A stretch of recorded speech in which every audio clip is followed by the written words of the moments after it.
여러분 안다고 다 좋은 것 아니죠. 때로는 모르고 넘어가는 것이 좋을 수 있습니다. 그래서 모르는 게 약이다라고 합니다. 그러나 여러분 알면 알수록 유익합니다. 그래서 옥자는 아는 것이 힘이다라고 했죠. 여러분 아는 게 힘이죠. 우리 어르신들 폰 사용하다 모르면 청년들에게 묻죠. 물어보면 알면 또 편하잖아요. 우리 삶의 다양한 방법들 있잖아요. 나 혼자 또 삐삐삐삐 돌아가서 고생했어요. 근데 이렇게 간단한 기능을 알면 바로 탁 할 수 있는데 굳이 돌아가는 컴퓨터를 사용하시면 단축키라는 게 있습니다. 단축키. 예, 키를 몇 가지만 탁 누르면 팍 들어가는데 모르는 사람은 찾아도 들어가고 그 다음 들어가요. 알면 편리하고 유익합니다. 그러나 안다고 다 좋은 거 아니에요. 근데 아는 게 좋죠. 여러분 제자들이 그동안 예수님이 무슨 말씀을 하셨는데 못 알아들어요. 근데 오늘 본문에 보니까 제자들이 감을 잡기 시작했습니다. 뭔가 깨닫기 시작했다는 것이죠. 25절에 이것을 비유로 너에게 일렀거니와 때가 이르면 다시는 이제 비유로 너에게 이르지 않고 아버지에 대한 것을 밝히리라. 그동안 비유로 말씀하셨는데 이제는 비유로 하지 않겠다라는 것이죠. 직접적으로 하겠다라는 것이죠. 여러분 비유는 어떻게 왜 합니까? 비유는 좀 액면 그대로 받아들이지 못할 때, 그죠? 쉽게 설명하는 겁니다. 더 이해를 하도록 하기 위해서 비유를 하지요.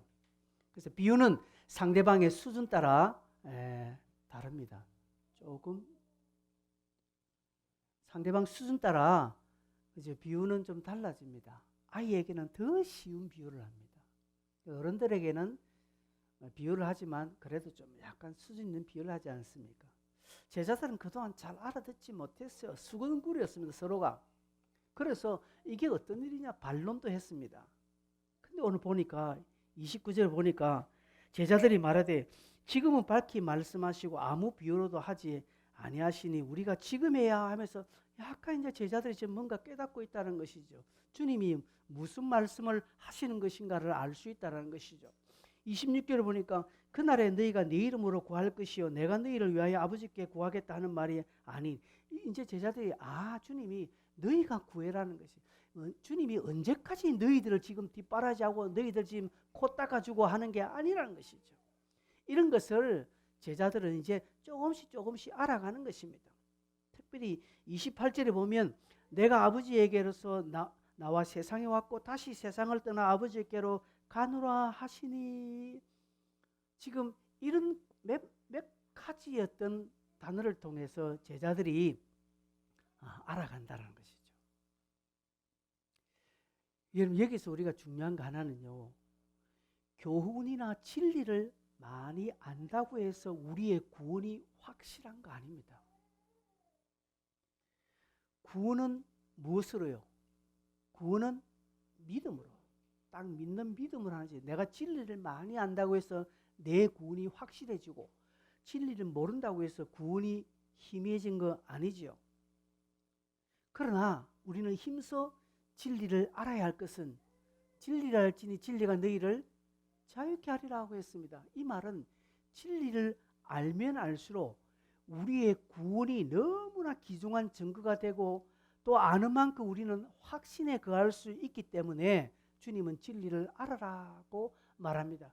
연속적으로 말하는 호세아가 하나님을 알아야 된다. 즉 진리를 알면 알수록 그만큼 열매를 거둘 수 있고 구원의 증거가 너무너무 많이 있다는 것이죠. 믿음으로 구원 얻습니다. 이 한 가지 변함없는 사실입니다. 그러나 그거 한 가지만 달랑 알고 있는 것과 진리를 많이 알아서 진리 곳곳에 숨겨주신 하나님의 구원을 너무나 명확하게 알면은 흔들리지 않는 삶을 산다라는 것이죠. 그래서 여러분 많이 듣는 것 중요합니다.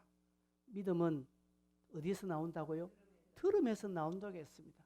그래서요 꾸벅꾸벅 졸아도요 여기에서 조는 게 좋습니다. 그죠?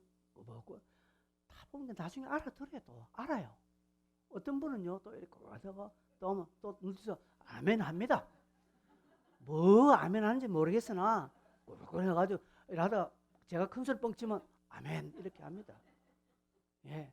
근데 그 아멘이 그 얘기는 믿음의 씨앗이 되는 것입니다. 한 걸음 한 걸음 알아가기 때문에 중요한 것입니다. 그럼 제자들이 깨달은 내용이 무엇입니까? 30절에 보니까 우리가 지금에야 주께서 모든 것을 아시고 또한 사람의 물음을 기다리시지 않는 줄 아나이다. 이로써 하나님께로부터 나오심을 우리가 믿사옵나이다. 이렇게 제자들은 지금 너무나 귀중한 것을 깨달아요. 왜? 예수가 하나님께로부터 나왔다는 것을 알고 믿는다라는 것이죠. 즉 하나님의 아들이라는 사실입니다. 여러분 요한복음 전체의 주제가 뭡니까? 예, 예수는 하나님의 아들이다라는 사실입니다. 그러니까 이 제자들은 요한복음 전체 주제를 지금 깨닫고 있다는 것이죠. 처음에는 그저 막 연약한 선생 정도로 알았는데 이제 그분의 말씀을 자꾸 들으면서 또한 자기들이 혼란스러워하고 의문스러워하고 힘들어하고 연약한 그런 상황에 주님께 오셔서 정확하게 집어주시고 설명하는 것을 통해서 뭔가 하나씩 하나씩 알아간다는 것이죠. 주님께서 떠나신다는 것이 무엇인지, 다시 오신다는 것이 무엇인지 이제 제자들은 깨닫기 시작했다는 것이죠. 그동안 포도나무의 비유, 이게 무슨 표현인지, 여인이 해산하는 것을 비유로 드는 이것이 무엇을 말씀하시는지 제자들은 이제 알았다는 것입니다. 무엇입니까? 예수는 하나님의 아들이다. 여러분, 저와 여러분이 믿고 섬기는 그분은 하나님의 아들입니다. 그분은 하나님입니다. 우리의 마음, 우리의 혼란스러움, 우리의 연약함 다 주님은 아신다는 것이죠. 당장 내 앞에 어떤 능력으로, 어떤 힘으로 우리가 기도할 때마다 탁탁 즉시 적결, 어느 스님처럼 정문적설, 적설정문인가? 그건 아니지만, 그러나 주님은 우리의 모든 것들을 아시고 인도하신다는 것이죠. 그래서 성도는요, 주님 앞에 나오는 것이 복입니다. 못 알아들어도, 뭔가 없어도 주님 앞에 나오는 그 자체가, 막 기도한다고 해서 명확하게 우리가 아는 게 있습니까? 그렇지만 그래도 주님 앞에 꾸역 나오는 것이 복이다는 사실입니다. 왜 이렇게 아멘을 잘하나? 이상하네. 당황스럽어요. 여러분, 그분이 하나님의 아들이고 우리를 구원하실 구세주라는 사실, 그분이 아니면 소망이 없다는 이 명확한 사실 앞에 흔들리고 연약하고 어려워도 예수 잘 믿는데도 왜 이래 안 풀리노? 내가 예수 믿고 기도하는데도 왜 응답이 없지? 하면서, 그러면서 다른 사람은 신앙을 버리고 도망가더라도 난 도망가지 않고 하면서 그 자체가 여러분 그게 복입니다. 복. 제자들은 이걸 깨닫는 것입니다. 그 다음 또 제자들이 깨닫는 것은 27절에 보니까 아버지께서 친히 너희를 사랑하심이라. 즉 제자들이 깨닫는 것이 무엇입니까? 하나님이 우리를 사랑하신다는 것.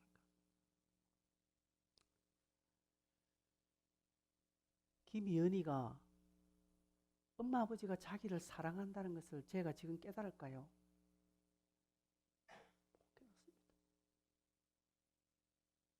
요하셀에 이거 깨달을까요? 못 깨닫습니다. 그는 언제 깨닫습니까? 철들면 깨닫습니다. 철들면 그때 다 깨닫. 내가 요하셀을 받았다. 우리 부모님이 내게 신앙을 물려주셨구나. 우리 부모님이 나를 사랑 깨닫게 되는 그날이 옵니다. 그죠? 제자들이 지금 깨닫는 사실입니다. 하나님 나를 사랑한다. 예수 그리스도를 우리가 사랑함으로 하나님이 나를 사랑하고 하나님이 그리스도를 통해서 우리에게 믿음과 구원을 주셨다는 이 놀라운 사실을 우리가 깨달아 알아가는 것입니다. 이것을 내 마음 깊은 곳에서 인격적으로 직관적으로 체험적으로 받아들이는 것입니다. 여러분 가르쳐서 아는 거 아닙니다. 가르침을 받지만 이게 가르친다고 깨달아지는 거 아니에요. 여러분 그동안 수많은 설교를 그렇지만 그 설교를 언제 깨닫습니까? 자기 삶에 딱 부딪힐 그때 깨닫게 되는 거예요. 그렇죠? 그래서 자기의 삶과 딱 부딪힐 그날을 우리가 보면서 그날까지 뭘 해야 됩니까? 인내해야 됩니다. 그날까지 노력을 해야 합니다. 즉 진리를 알기 위해서 노력하고 열심으로 달려가야 됩니다. 물론 어떤 사람은 자연스럽게 믿어지시는 분 또한 있습니다. 그러나 대체적으로는 노력을 해야 합니다. 여러분들이 지금 이 말씀을 듣기를 소망하고 깨닫기를 소망함으로 지금 저를 바라보는 것처럼 그렇게 해야 되는 것입니다. 그래서 주께서는 내게 와서 배우라고 말합니다. 그죠? 내게 와서 배우라고 말합니다. 자연스럽게 되어지면 좋겠으나 그렇지 않다는 것이죠. 여러분, 저와 여러분이 부단한 훈련과 열심으로 믿음으로 서야 합니다. 길이 만만치 않습니다. 그러나 언젠가 그때 깨달아질 때 그 사랑을 딱 깨닫고 나면 그 다음은 너무 쉬워집니다. 제가 여러 번 이야기했지만 수학의 기초 공식을 많이 아는 사람들, 그죠? 정승재 같은 이 수학의 달인들은요, 어떤 문항이 와도 풉니다. 왜요? 수학에 대한 기본적인 공식, 상식이 풍부하니까 딱 넣으면 다 풀어요. 유튜브에서 요즘 나오는데 보니까 쉬운 것도 설명해 주는데 나 잘 모르겠던데 그거는 뚝뚝뚝 풀어내요. 그러면서 그 원리까지 설명하니까 그래요. 그렇습니다. 여러분, 우리가 진리를 딱 깨닫고 나면요, 그 다음에 너무 삶이 쉬워요. 근데 이게 깨달아지지 않으니까 어려운 것입니다. 무엇이든지 사용 설명서가 있지 않습니까? 사용 설명서를 읽고 그 물건에 대한 사용서를 완벽하게 알면 그 물건 사용이 참 쉬워요. 근데 모르면 어렵다. 여러분, 우리가 하나님에 대한 이 사랑이 확신이 생기면요, 방황하지 않습니다. 시련이나 고난, 어려움이 오더라도 능히 극복합니다. 하나님의 사랑이 내게 각인되어지고 내가 확실히 깨달아지면. 근데 거기까지 만만치 않은 길이 있다는 사실입니다. 혹자들은 그 길에 노력을 합니다. 최선을 다합니다. 그러나 혹자들은 세월만 보냅니다. 그래서 뭐랍니까? 내가 20년 교회 다니도 모르겠더라. 그 사람입니다. 노력을 안 기울인 거예요.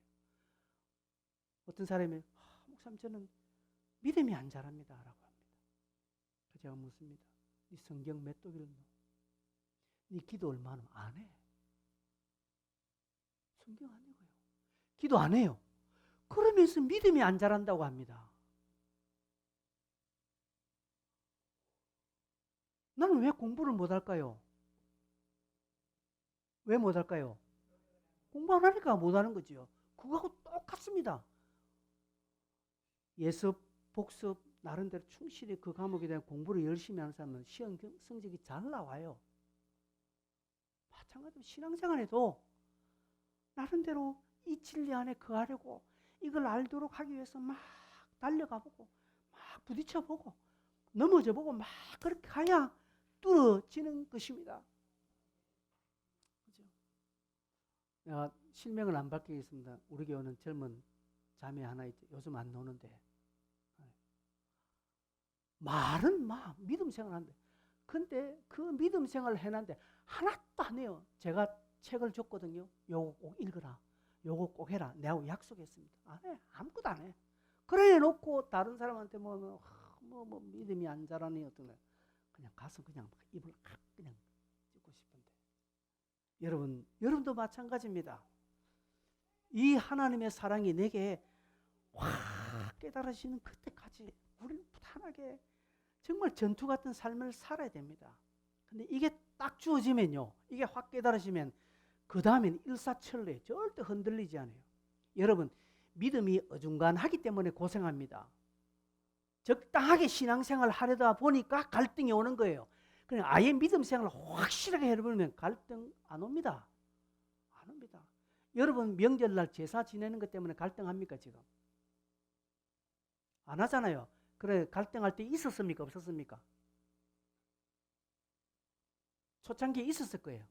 그죠? 초창기에 있었습니다. 근데 그 믿음을 확 뛰어넘어 버리니까 그 하나님에 대한 사랑을 확신 넘어가 보니까 이제는 여러분 이사할 때 날 봤습니까? 안 봤습니까? 왜? 왜 안 봤습니까? 손 있는 날 하면 안 되는데. 그렇지. 그 믿음을 우리가 뛰어넘었잖아요. 그 정도는 이제 넘었잖아요. 신앙에 다 수준이 있거든요. 우리는 이제 여기 계신 분은 이제는 그런 데 영련 안 합니다. 그런 데 영련 안 해요. 신앙생활을 확실하게 믿음 가운데 딱 서면 그 다음 오는 잔잔한 거는 문제 없습니다. 문제 없습니다. 제가 수영을 좋아하거든요. 수영을 좋아하거든요. 수영 잘합니다, 저. 물에 안 빠집니다. 제주도에 있을 때 그 함덕 바다에서 하거든요. 근데요, 그걸 못하면 물 보면 두렵잖아요. 물 보면 두렵습니다. 그런 것처럼 우리 하나님의 사랑이 내게 확 뿜어되고 부모님이 나를 사랑하구나. 하나님 나를 이렇게 사랑하시나. 이것이 믿음을 뛰어넘어서 그냥 체득하여서 확 나를 사로잡으면요. 두려움이 없습니다. 그래서 예수님께서 내가 세상을 이겼다라고 고백하는 것은 아버지의 사랑이 예수 그리스도 안에 충만했기 때문에 그래서 두려움이 없는 겁니다. 그래서 두려움 없이 골고다를 오르셨던 것입니다. 제자들이 지금 그걸 깨닫기 시작합니다. 그래서 31절에 예수께서 대답하시되 이제는 너희가 믿느냐라고 말합니다. 주님이 얼마나 기뻐하시겠습니까? 야, 그동안 너희들 그렇게 못 알아듣더니 이제는 믿느냐 하고 주님이 기뻐하십니다. 그러면서 주님은 그게 다가 아니다는 것이죠. 한 단계 더 깊은 자리로 인도하는 겁니다. 여러분, 신앙에는 단계가 많아요. 그게 어느 단계까지 모릅니다. 99단계까지 있는지를 모릅니다. 어느 단계에 있는 거죠. 그런데 우리가 한 단계 오르면 또 그 다음 단계 또 올라가 계속적으로 가야 되는 거예요. 주님 오실 그날까지. 내 생 다하는 그날까지. 각자가 다릅니다. 각자가 다릅니다. 주님은 제자들에게 32절에 이렇게 말합니다. 보라 너희가 다 각각 제 곳으로 흩어지고 나를 혼자 둘 때가 오나니 벌써 왔도다. 그러나 내가 혼자 있는 것이 아니라 아버지께서 나와 함께 계시느니라. 이렇게 말합니다. 앞으로 큰 어려움이 있을 것이라는 것이죠.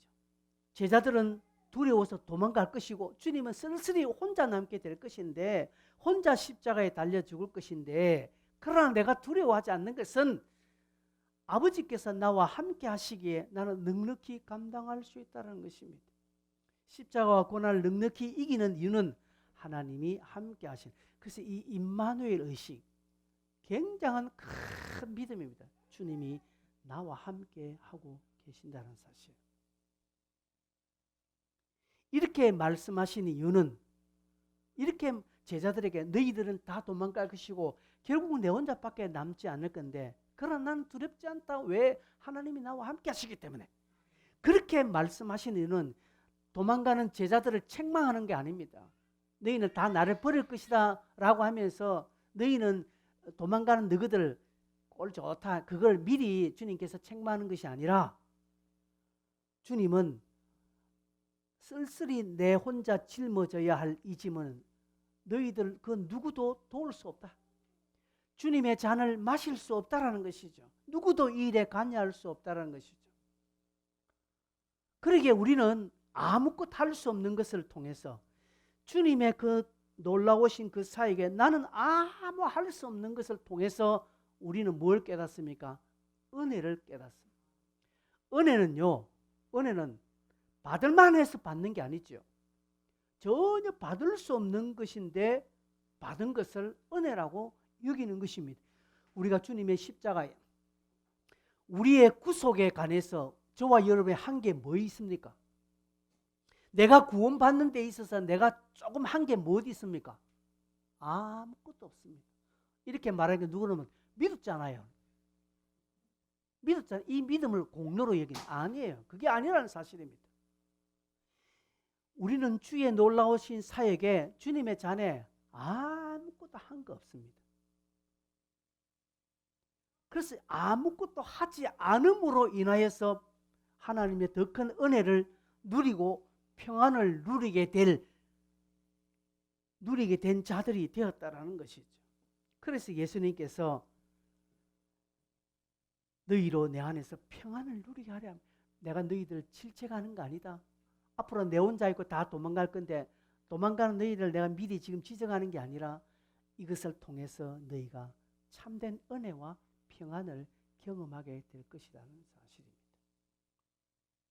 세상에서는 너희가 환난을 당하나 내가 세상을 이겼노라. 담대라는 것이죠. 여러분, 우리가 주님의 그 고난에 함께 하지는 못하였지만 주님의 십자가, 주님의 고난이 우리에게 오늘 이 시대에 다양하게 우리에게 올 수 있습니다. 그럴 때 우리가 그 고난을 당하고 묵묵히 환난을 당할 그때 담대할 것은 하나님이 우리와 함께 하시기 때문입니다.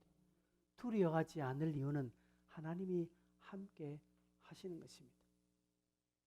여러분, 세상의 미움, 세상의 눈치를 보고 하나님이 나와 함께 하시는 것을 뒤로 미루어서는, 가볍게 여기서는 안 되는 것입니다. 내가 이것 때문에 하나님의 사랑을 받고 하나님의 사랑을 누리는 이 놀라운 은혜보다 친구 관계가 깨어질 것을 더 두려워한다면, 부부 관계가 깨어질 것을 더 두려워한다면, 직장의 어려움을 당하는 것을 더 두려워한다면 그 사람은 늘 두려워하는 삶을 삽니다. 신앙 안에서 담대하지 않습니다. 신앙 안에서 늘 염려합니다. 신앙의 경계선을 타는 사람은 늘 염려합니다. 예수도 잘 믿고 싶고요. 세상도 잘 살고 싶어. 친구 관계도 좋고 주님과의 관계도 좋고 그게 안 된다는 사실을 주님이 말씀하셨습니다. 어떻게 해요? 내가 검을 주기 위해서 오셨다 했어요. 예수를 확실하게 믿으면, 내가 확실하게 믿으면 내 있는 곳에 금이 꽂히는 것입니다. 양단간에. 우리 집에도 제가 처음 예수 믿는 것 때문에 우리 집안에 완전히 막 금이 꽂혔지. 그래서 그 다음에 우리 어머니 믿고 믿으니까 완전히 집이 이제 철천지 원수가 되는 거예요. 믿는 파 딱 갈라지는 거예요. 그렇게 되는 거예요. 아이고, 이렇게 되면 안 되지. 집안이 화목해야지. 이렇게 해서 집안이 쪼개내면 되겠나 하면서 내가 조금 예수는 디디하게 믿어도, 적당히 믿어도 집안을 살려야지. 그게 주님이 바라는 것이 아니라는 것이죠. 결국 어떻게 됩니까? 내가 주님의 뜻을 따라서 믿음 가운데 확고하게 거하고 금을 주시기 위해 오신 그 예수를 바라보는 내 두려워하지 않고 담대히 나가면 지금은 이 관계가 깼지만 훗날 이 관계를 하나님이 회복시켜 주신다는 사실입니다. 우리가 그것 보고 가는 것이죠. 친구 관계도 그렇습니다. 그래서 여러분, 지금 당장 실패할 것, 지금 당장 손해볼 것 같지만 우리는 담대하게 세상을 이기신 주님을 따라 함께 하나님의 사랑을 실현하고 하나님 안에서 담대하게 거하는 것이 중요한 것은 하나님이 지금도 함께하고 계신다는 사실입니다. 스코어가 불리하더라도 진 게 아닙니다. 우리는 결국 이기는 싸움을 싸우고 있다는 사실을 꼭 기억하십시오.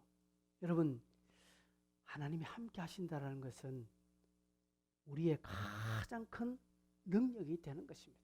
여러분, 이걸 크게 봐야 됩니다. 크게 봐야 됩니다. 그분이 함께하고 계시다는 사실을 한시라도 잊어서는 안 됩니다. 지금 아무것도 안 되고 했는데도 안 되는 그런 상황. 그렇지만 주께서 나와 함께 하신다는 이 사실을 흔들리지 않고 믿음으로 서면 두려워하지 않습니다. 다윗은 그렇게 고백했습니다. 시편 23편 4절에. 여러분 주부에 제가 기록해놨죠. 같이 한번 읽어볼까요? 읽겠습니다. 시작. 내가 사망의 음침한 골짜기로 다닐지라도 해를 두려워하지 않을 것은 주께서 나와 함께 하심이라. 주의 지팡이와 막대기가 나를 아니하시나이다. 여러분, 매일 아침 여러분 이 성경 구절로 여러분 자신에게 선포하십시오. 내가 사망의 음침한 골짜기로 다닐지라도 손해를 두려워하지 않을 것은, 실패를 두려워하지 않을 것은 주께서 나와 함께 하심이라. 주의 지팡이와 막대기가 나를 안위하시나이다 하고 여러분 자신에게, 우리들에게 외쳐야 합니다. 그죠? 이게 힘이기 때문에 그렇습니다. 이것을 제자들이 깨닫기 시작했다는 것이죠. 성도 여러분, 가끔 혼자라 여겨질 때가 있습니다. 쓸쓸하게 나 혼자 싸우고 있다라고 생각할 때가 있습니다. 그러나 결코 아니라는 사실, 주께서 나와 함께하고 계신다는 사실입니다. 제가 새벽으로 잠을 버뜩버뜩 깨울 때가 많거든요, 요 사이. 그래서 그 자리에 다 앉아서 아무것도 기도 안 하고 시편 55편 22절을 암송합니다. 지난번 여러분 함께 했죠. 내 짐을 여호와께 맡기라. 그가 너를 붙드시고 의인의 요동함을 영원히 허락하지 아니하시리로다. 네 짐을 여호와께 맡기라. 그리하면 이런 표현을 접속사가 없어요. 네 짐을 여호와께 맡기라. 바로 그가 너를 붙드시고 의인의 요동함을 영원히 허락하자. 하나님께 짐을 맡기지 않는 사람, 하나님을 전적으로 신뢰하지 않은 사람은 늘 요동합니다. 늘 요동합니다. 바다 위에 떠 있는 부표처럼 늘 왔다 저리 갔다 하는 거예요. 하나님께 딱 맡기면 주의 지팡이와 막대기가 나를 안위하신다는 사실을 확고하게 믿으면, 비록 내 앞에는 지금 엄청난 불덩이가 있다 할지라도 내가 흔들리지 않을 것입니다. 다니엘의 세 친구가 그 불구덩이에 능히 들어갈 수 있는 것은 하나님이 자신들과 함께하고 계신다는 사실을 믿었기 때문입니다. 이 놀라운 진리를 제자들이 깨닫습니다. 그래서 주님이 말씀합니다. 내 안에서 평안을 누리게 하심이라. 우리가 주님 안에서 평안을 누릴 이유는 주님이 나를 사랑하시고 나와 함께 하신다는 사실입니다. 말씀을 맺겠습니다. 우리들이 흘리는 눈물, 내가 주님 앞에 가슴 앓이를 하고 있는 거, 저와 여러분의 고민, 주님이 알고 계십니다. 내가 주님의 손을 놓고 있지 주님은 우리의 손을 결코 놓고 있지 않다라는 사실, 여러분 꼭 기억하십시오. 그러기에 하나님이 나를 붙들고 있는 힘이 더 강하다는 사실을 여러분 기억하십시오. 이양진 사모가 저 아이를 안고 있는 힘이 강하겠습니까? 이현이가 부모한테 매달리려고 하는 힘이 강하겠습니까? 물어보나 마나. 저 아이는요, 막 벗어나려고 합니다. 막 벗어나면 지가 머리 깨지고 코 깨질 줄을 몰라요. 그러나 부모는 알고 있잖아요. 그러니까 꽉 붙드는 거예요. 우리는 막 벗어나려고 합니다. 내 마음대로 어째 해보려고 합니다. 그러나 하나님은 아십니다. 네 벗어나면 네 코 깨지고 머리 깨진다 이놈아. 그러니까 하나님이 꽉 붙드는 거예요. 그래서 믿음 안에서 불편한 게 은혜입니다. 믿음 안에서 구속은 은혜입니다. 그러기에 여러분, 지금 내가 불편하다. 지금 마음이 너무 어렵다. 그게 은혜라는 사실을 꼭 기억하. 하나님 나를 붙들고 있다는 사실입니다. 그러기에 내가 평안할 수가 있고, 내가 두려워하지 아니할 수 있고, 내가 세상을 이길 수 있는 힘이 여기에 있는 것입니다. 여러분 반드시 이깁니다. 반드시 이깁니다. 이길 수밖에 없습니다. 왜요? 주님이 우리와 함께하기 때문에. 우리가 지는 것은 주님이 지는 것이기 때문에. 비록 스코어는 지금 적어 있어요.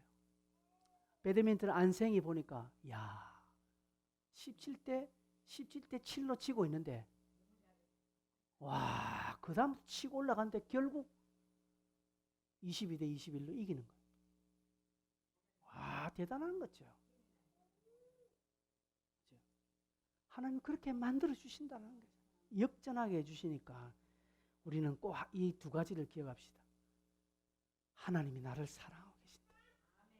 하나님 지금 나와 함께하고 계신다. 이 두 가지가 내 삶의 가장 큰 무기가 되고 원동력이 되어서 비록 주변에 좀 나를 갈등하게 나를 어렵게 만드는 내가 손해볼 것 같고 실패한 것 같이 보이는 그 순간순간에 그것 때문에 여러분 흔들려서 넘어지지 말고 주님을 더 크게 보시기를 바랍니다. 지난번에 한번 말씀했죠. 폭풍우가 얼마나 큰지 하나님에게 말하지 말고 폭풍우에게 하나님이 얼마나 큰지를 네가 말해라. 그 믿음으로 우리가 송구양신하시기를 바랍니다. 같이 한번 동성으로 한번 기도하겠습니다. 여러분 저도 그렇고 여러분 또 염려거리가 있죠. 염려거리가 있죠. 그러나 맡기십시오.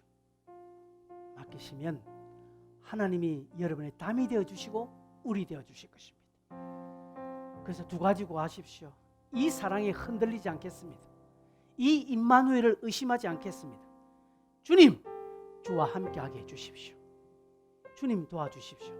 같이 한번 동성으로 한번 주여 한번 외치고 기도하겠습니다. 주여, 주님 감사합니다. 오늘도 우리에게